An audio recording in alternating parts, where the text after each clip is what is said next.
Nowadays, there is very little that you don't do on the web. Apart from the ritual that's become humanity's lowest common denominator, the morning email.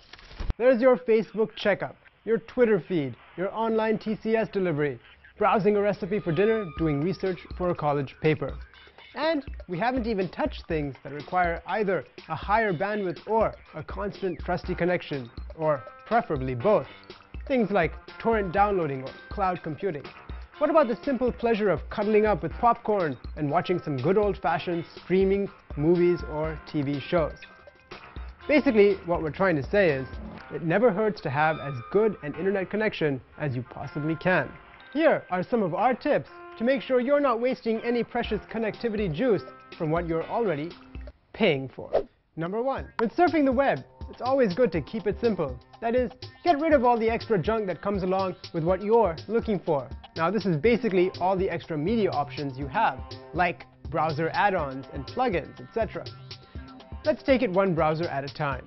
For those of you who live in the Stone Age and still use Internet Explorer, simply go to the Tools menu and check Enable and Disable Add-ons. Then go to the toolbars and extensions where you'll see a list of all the add-ons that slow down your browser.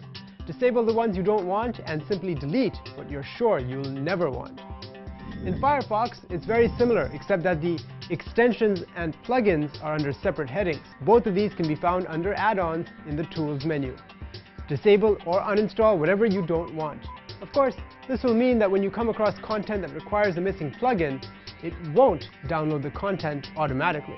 If you want to go even more zen, you can stop your browser from automatically displaying images and rich formatting on your browser.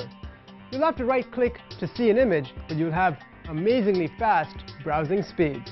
Again, for Internet Explorer, just go to Tools, Internet Options, Advanced Options. Remove Java under the Multimedia section, uncheck whichever options you like.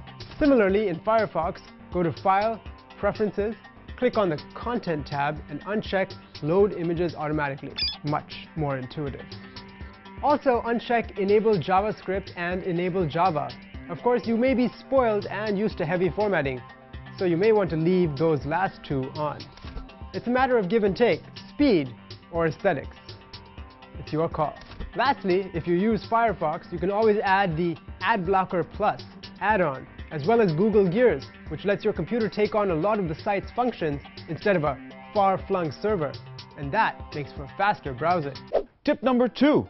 Kind of obvious, but worth a mention. Some sites like Gmail have a basic HTML view. For obvious reasons, this will boost your speed. Less is more. Tip number 3.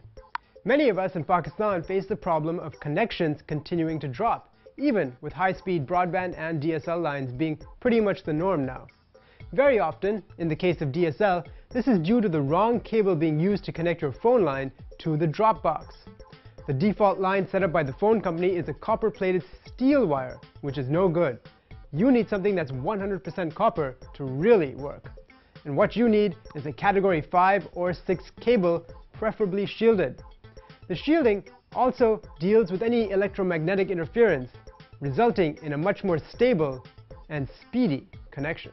Just call up your local telephone guy, tell him which wire to get and have it replaced. You're sure to notice the difference and get rid of your connection getting unsynced. Tip number 4. Scan your PCs for spyware that's running in the background without your knowledge. Accessing random websites can launch these invisible applications, eating up your bandwidth. One solution around this is softwares like Spybot SND and Adware, both free, that detect spywares and give you the option of deleting them. Most antivirus softwares don't detect this, so it's important to download separate spyware hunting applications. Tip number 5. This one is an essential no for torrent downloading. In order to download large files like a movie through BitTorrent clients like Azureus, uTorrent, etc., you need to open or unblock a port so that the data doesn't face any firewalls, etc. To do this, go to the preferences in whichever client you use and look for a place where you can enter a port of your choice. Now this is usually any number between 0 and, well, something very big. You will then have to enter the same port into your router or modem setup. The instructions to access the router or modem setup differ from model to model, and if you don't see these instructions in your torrent client, you can find them online quite easily by searching for port forwarding or port unblocking.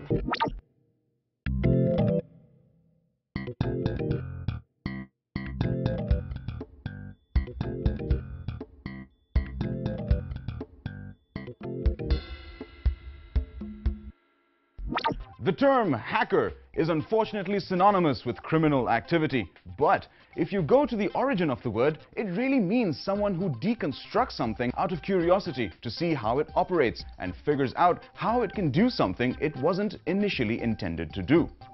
In Berlin last week, the 26th annual hacker conference 26C3, which included 2,500 attendees and 9,000 online participants, proved just how many hackers are out there.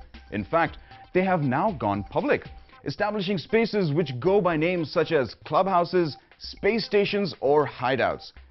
Such spaces have popped up in Germany, the United States, Latin America, South Africa, Iran, Dubai, Japan, Malaysia, and Singapore, amongst others. They all post their details on hackerspaces.org and provide information to anyone interested in technology and how things work.